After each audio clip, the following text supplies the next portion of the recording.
Hi friends, ఈ రోజు నేను మీకు కమల అనే మూవీని ఎక్స్ప్లెయిన్ చేయబోతున్నాను. ఈ సినిమాలో కొన్ని పచ్చి నిజాలు చూపించడం వల్ల దీనిపై నిషేధం విధించారు. ఈ కథ కేవలం అణగారిన వర్గాల స్త్రీలు, అమ్మాయిలది మాత్రమే కాదు, మొత్తం సమాజం యొక్క అంతరాత్మకు సంబంధించింది.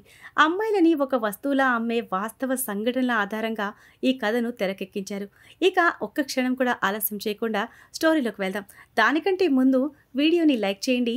ఇప్పటి వరకు ఎవరైతే మన ఛానల్ని సబ్స్క్రైబ్ చేసుకోలేదో వాళ్ళు వెంటనే ఛానల్ని సబ్స్క్రైబ్ చేసుకుని పక్కనే ఉన్న బెల్ ఐకాన్ ప్రెస్ చేయండి. అప్పుడే నేను చేసే వీడియో నోటిఫికేషన్స్ మీ వరకు వస్తాయి. సో ఇంకా ఒక్క క్షణం కూడా ఆలస్యం చేయకుండా స్టోరీ చూసేయండి.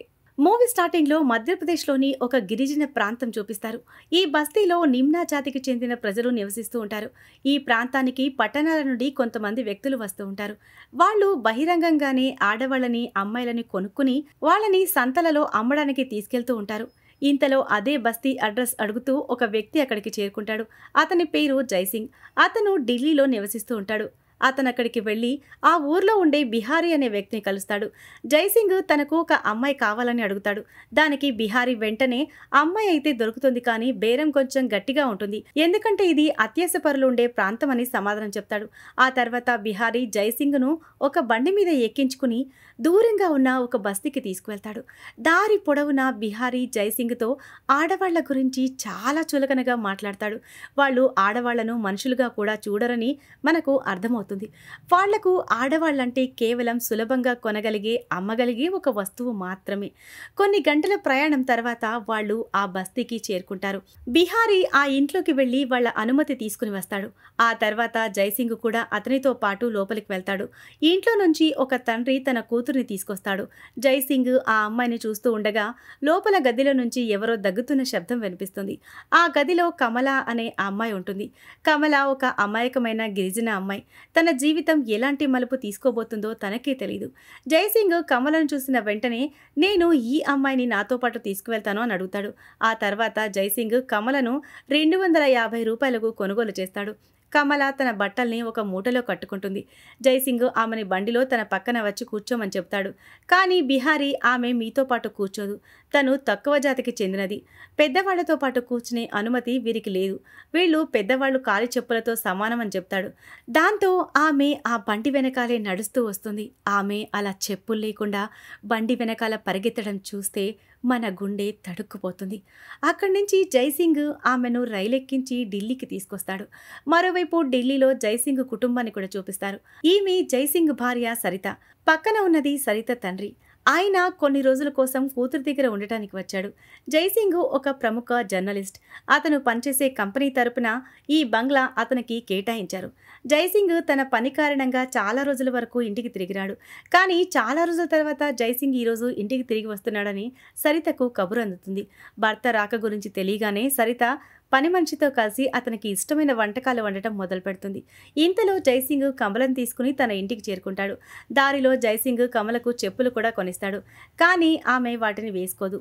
అతను తన కుటుంబ సభ్యులను కలవడంలో నిమగ్నమైపోతాడు. ఆమె మాత్రం లోపలికి వచ్చి నిశ్శబ్దంగా ఒక మూలన కూర్చుంటుంది. గంటలు గడిచిపోతాయి. కానీ జైసింగ్కు కమల గురించి ధ్యాసే ఉండదు. ఆమెను ఇక్కడికి తీసుకొచ్చి పూర్తిగా మర్చిపోతాడు. అప్పుడే అతనికి గుర్తొస్తుంది, తనతో పాటు ఒక వస్తువును కూడా తెచ్చానని. ఆ వస్తువు మరెవరో కాదు, కమల. ఆమెని మనం కమలానే పిలుద్దాం. అప్పటికి కమల అక్కడే కూర్చుని ఉంటుంది. జైసింగ్ తన పనిమనిషితో ఈమె నాతో పాటు వచ్చింది, ఈమెకు తినడానికి తాగడానికి ఏర్పాట్లు చేయి, ఇప్పటి నుంచి ఈమె ఇక్కడే ఉంటుందని చెప్తాడు. అసలు ఆ అమ్మాయిని ఇక్కడికి ఎందుకు తీసుకొచ్చాడో తన భార్య సరిత కూడా అతను ఏమీ చెప్పడు. మరోవైపు వాళ్ళ పని మనిషి తన యజమాని ఎక్కడ కొత్త పని మనిషిని తీసుకొచ్చి తనను పనిలో నుంచి తీసేస్తాడో అని కంగారు పడుతూ ఉంటుంది. ఇంట్లో వాళ్ళందరూ ఈ అమ్మాయి ఎవరు, ఎక్కడి నుంచి తీసుకొచ్చారని తమ తమ ఆలోచనలలో మునిగిపోతారు. కానీ జైసింగ్ వాళ్ళకేమీ చెప్పడు. కమలను ఆ పని మనిషి గదిలోనే ఉండమని, పిలిచే వరకు బయటకు రావద్దని చెప్తాడు. కానీ కమల కిటికీలో నుంచి ఢిల్లీలోని పెద్ద పెద్ద భవనాలు చూసి ఆశ్చర్యపోతుంది. తననిక్కడికి ఎందుకు తీసుకొచ్చారో ఆమెకు అర్థం కాదు. ఆ తర్వాత జైసింగ్ తన స్నేహితుడికి ఫోన్ చేసి మనకు ఎలాంటి అమ్మాయి కావాలో అలాంటి అమ్మాయి దొరికింది అని చెప్తాడు.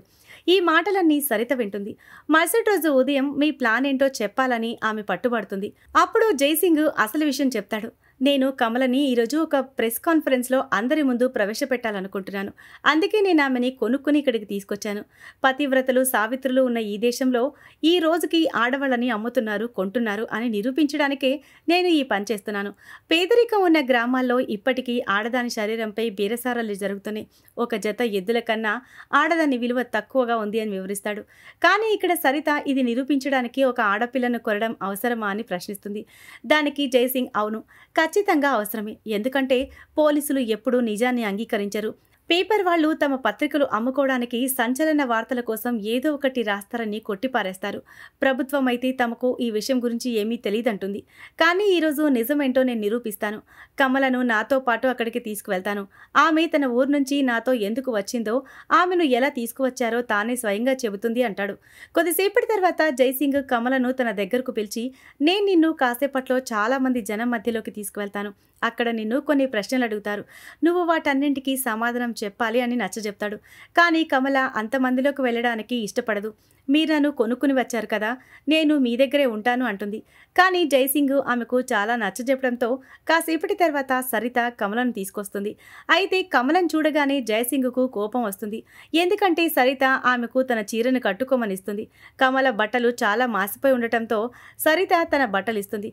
కానీ జయసింగ్ మాత్రం తాను ఆమెను ఎలా అయితే తీసుకొచ్చాడో అచ్చం అలాగే అందరి ముందు ప్రవేశపెట్టాలి అనుకుంటాడు. అతను వెంటనే కమలని తన పాత బట్టలు వేసుకోమని చెప్పి అక్కడి నుండి తన కారులో ప్రెస్ కాన్ఫరెన్స్ జరిగే చోటుకు తీసుకువెళ్తాడు. అక్కడ అతను కమలను మీడియా ముందు నిలబెడతాడు. జనాలు కమల ఫోటోలు తీస్తూ ఉంటారు. ఆమెను చూసి నవ్వుతూ ఉంటారు. కానీ ఆ దృశ్యం చూస్తుంటే అందరి ముందు తనను మళ్ళీ అమ్ముతున్నట్లుగా ఆమెకు అనిపిస్తుంది. కాకపోతే ఈసారి కాగితాలు, కెమెరాల ద్వారా అమ్ముడవుతోంది. మంత్రులందరికీ దేశం మొత్తానికి ఆడవాళ్లను ఎలా అమ్ముతున్నారు, కొంటున్నారు అనే వార్త తెలిసిపోతుంది. కమల వాస్తవానికి ఒక సజీవ సాక్ష్యంగా మారుతుంది. కానీ ఇప్పుడు ఆమె ఒక మనిషి కాదు. ఎవరో ఒక జర్నలిస్ట్ హెడ్లైన్ పెట్టుకోవడానికి, ఒక ఎడిటర్ స్టోరీ నడుపుకోవడానికి, ఒక రాజకీయ నాయకుడు నినాదాలు ఇవ్వడానికో ఆమె అక్కడ కేవలం ఒక వస్తువులా నిలబడి ఉంటుంది.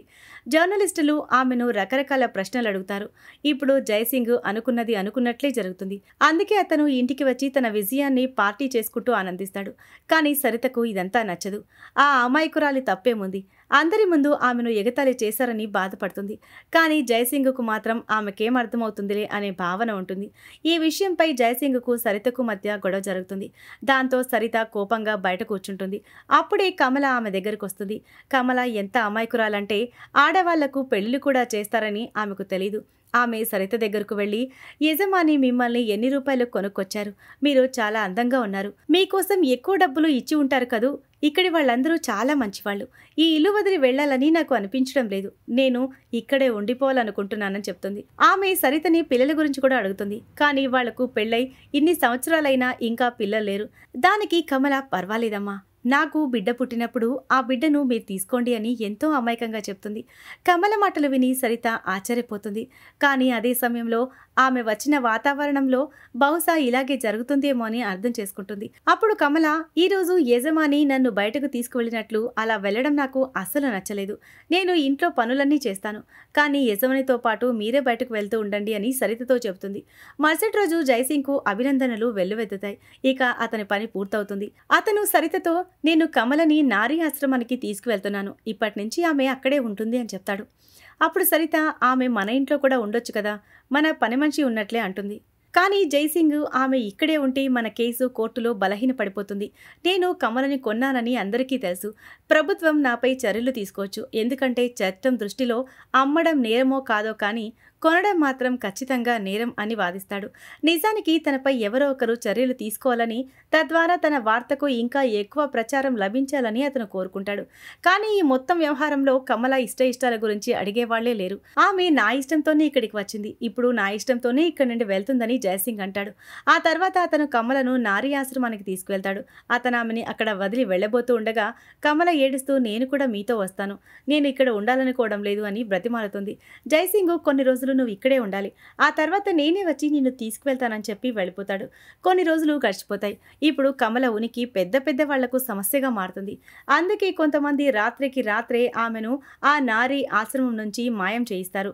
ఈ విషయం జయసింగ్కు తెలియగానే అతను కూడా చాలా కంగారు పడతాడు. కమల కనిపించకుండా పోయిందని అన్ని చోట్ల వార్త వ్యాపిస్తుంది. కానీ జయసింగ్ పనిచేసే న్యూస్ పేపర్లో మాత్రం కమల గురించి ఒక హెడ్లైన్ కూడా ఉండదు. పైగా అతన్ని ఉద్యోగం నుంచి కూడా తీసేస్తారు. ఈ మొత్తం ప్రయాణంలో అతను ఒక ఆత్మపరిశీలన చేసుకుంటాడు. కమలకు జరిగిన దానికి తానే కారణమని బాధపడతాడు. చివరికి కమల కనపడకుండా పోవడం అనేది దేనిని సూచిస్తుందంటే సమాజం ఆ సమస్యను చూసిందే కానీ కమల లాంటి వేలాది మంది అమ్మాయిలు ఇప్పటికీ ఆ చీకటి వాస్తవంలోనే చిక్కుకుని ఉన్నారు.